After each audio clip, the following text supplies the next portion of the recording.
অন্যায়, দুর্নীতি, রাহাজানি, হত্যা সব কিছু নির্মূল হয়ে একটি সুন্দর সমাজ ব্যবস্থা দাঁড়িয়ে যাবে। কিন্তু আমরা দেখছি 5 আগস্ট পরবর্তী হত্যাযজ্ঞ আরো বেশি বৃদ্ধি পেয়েছে। আমরা বলতে চাই, আমাদের ভাই উসমান হাদিকে আমরা হারিয়েছি। আমরা উসমান হাদিকে হারানোর পরে তার বিচারের দাবি করে দীর্ঘদিন যাবৎ রাজপথ রাঙিয়ে রেখেছি, কিন্তু তারপরও আমরা হত্যার বিচার পাইনি।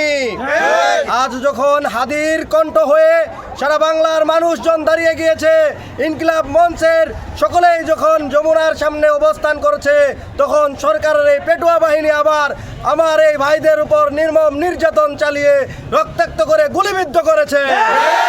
আমরা এর তীব্র নিন্দা জানাই। আমরা বলতে চাই, এই ছাত্র জনতা কিন্তু আবার জেগে উঠবে, আবার জুলাইকে জাগ্রত করবে, প্রয়োজনে আবার রক্ত দিবে, শাহাদাতের তামান্না নিয়ে এই ময়দানে ঝাঁপিয়ে পড়বে।